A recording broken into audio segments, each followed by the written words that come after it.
తిరుపతిలో బైరగపట్టెడలోని ఓం SVV junior కాలేజీలో 9 మంది విద్యార్థుల దగ్గర ఫీజులు కట్టించుకుని యాజమాన్యం ఇంటర్ పరీక్షల హాల్ టికెట్స్ ఇవ్వలేదు. విద్యార్థుల నుండి ఫీజులు వసూలు చేసినా హాల్ టికెట్లు ఎందుకు ఇవ్వటం లేదని ప్రశ్నించగా పరీక్ష రోజు హాల్ టికెట్ ఇస్తామని చెప్పి విద్యార్థులను బస్సులో ఎక్కించుకున్న లెక్చరర్లు తిరిగి ఇంటి వద్దనే దింపేశారు. దీంతో విద్యార్థుల తల్లిదండ్రులు ఎగ్జామ్ కి వెళ్తున్న కాలేజీ బస్సులను అడ్డుకున్నారు. అనంతరం కాలేజీ లెక్చరర్ కు పోలీసులు నచ్చచెప్పడంతో విద్యార్థులను ఎగ్జామ్ రాయించడానికి తీసుకువెళ్లారు.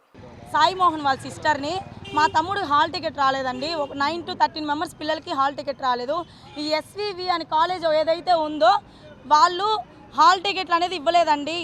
ఏం ప్రాబ్లం అని మేము క్వశ్చన్ చేస్తే మాకు సంబంధం లేదు, మాకు తెలియదు అనే దాంట్లో మాట్లాడుతున్నారండి. ఇక్కడ మాకు హాల్ టికెట్ ఇవ్వలేదనేసి ఇక్కడ బస్ ఆపడానికి వస్తే మమ్మల్ని దౌర్జన్యం చేసి మరి వాళ్ళు తీసుకెళ్లారు. ఎవరైతే హాల్ టికెట్ వచ్చిన పేరెంట్స్ ఉన్నారో వాళ్ళు మాత్రం వచ్చి మా మీదకి వచ్చినట్టు అట్లా గొడవకు అనేది వచ్చారండి. మేము అడిగాము అప్పుడు, మీ పిల్లలకి మీరు ఇక్కడ నుంచి కదలలేదని ఎంత బాధ ఉందో మా పిల్లలు కూడా మేము రాయలేదని అంతే ప్రాబ్లం, అంతే బాధగా ఉంది మాకని మేము చెప్పాము. ఇక్కడి నుంచి ఏదైతే ఫస్ట్ ఎగ్జామ్ జరిగిందో అక్కడికి తీసుకెళ్ళి ఎక్కడ పెనుమూరు అయితే ఏదైతే ఉందో ఫుడ్ పెట్టి మంచిగా వాళ్ళకి పిల్లలకి ఫుడ్ పెట్టి మేము ఎగ్జామ్ బాగా రాసామని చెప్పండి ఇంట్లో అని చెప్పారండి. ఎగ్జామ్ బాగా రాసామని చెప్పండి అంటే మేము మేనేజ్ చేసుకుంటామంటే ఏం మేనేజ్ చేస్తారు మీరు? ఏం మేనేజ్ చేస్తారు? ఒక చైర్మన్ లేడు, ప్రిన్సిపాల్ లేడు. ప్రిన్సిపాల్ చెప్పింది ఏమరా అంటే మేము ఎగ్జాము రాయిపిస్తాము అంటే ఓపెన్లో రాయిపిస్తాను. ఓపెన్లో ఎందుకు రాయిస్తారు సార్? రెగ్యులర్ కింద రాదు కదా సార్, అది ఎందుకు ఓపెన్లో రాయిస్తారు? ప్రిన్సిపాల్ సార్ రండి, నేను బస్సు పట్టిస్తాను, బస్ నెంబర్ చెప్తాను, బస్సు ఎక్కడ చెప్తారు, మీరు దాడి చేయొచ్చు, వచ్చి ఆపొచ్చు అని చెప్పి ప్రిన్సిపాల్ సార్ పిల్లలతో చెప్పారండి సార్ నిన్న. దీంతోనే కదా మేము వచ్చాం బస్సు ఆపడానికి. ఇక్కడికి వచ్చిన తర్వాత బస్సు పంపించానంటే ఎలా పంపిస్తాం సార్? మనిషి దగ్గర మనిషి మాట ఎలా మాట్లాడతారు? ఒక చైర్మన్ లేడు. చైర్మన్ అయితే ఇక్కడ లేరు సార్, ఊర్లో అసలు తిరుపతిలో లేరు. అయినా ఎట్లా సార్? ఏం చేయాలి సార్ పిల్లలకి? ఒక్కరికి రాలేదంటే ఏదో మా ప్రాబ్లం మర్చుకో. 13 to 9 మెంబర్స్ వరకు ఎందుకు రా సార్? మేము క్వశ్చన్ చేస్తున్నాం సార్. పిల్లలు 9 మెంబర్స్ ఎంత బాధపడుతున్నారు. ఈ ఇయర్ అంతా వేస్ట్ సార్. ఫీజు 1 రూపీ తగ్గించమని కట్టమన్నా కూడా కట్టుకోలేదు. ఒక ఐడెంటిటీ కార్డు లేదు, ఒక లైసెన్స్ లేదు ఈ కాలేజీకి, ఒక పర్మిషన్ లేదు, ఏమీ లేదు ఈ కాలేజీకి.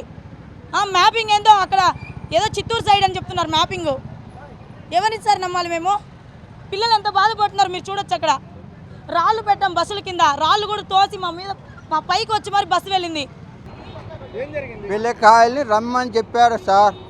ఈ మాత్రం మీకు ఆడ చిత్తూరులో ఇస్తాం హాల్ టికెట్ అన్నారు. సరే మీకు తెలియదు, చదువు తెలియదు మాకు.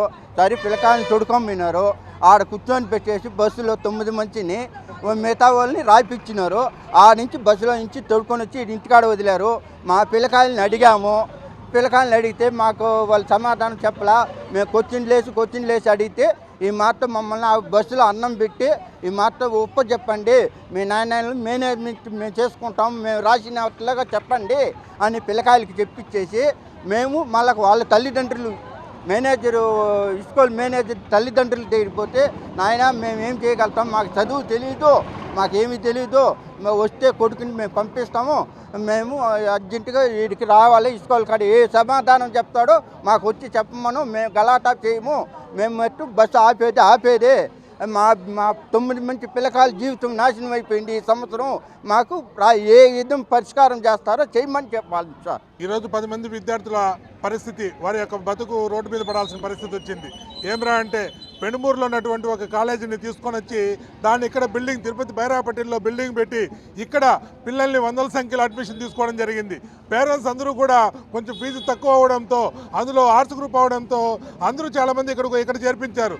తీరా ఎగ్జామ్ రాసేంతవరకు కానీ పేరెంట్స్కి తెలియదు ఇది తిరుపతిలో ఉండే కాలేజ్ కాదు, పెనుమూరులో ఉండే కాలేజ్ అని.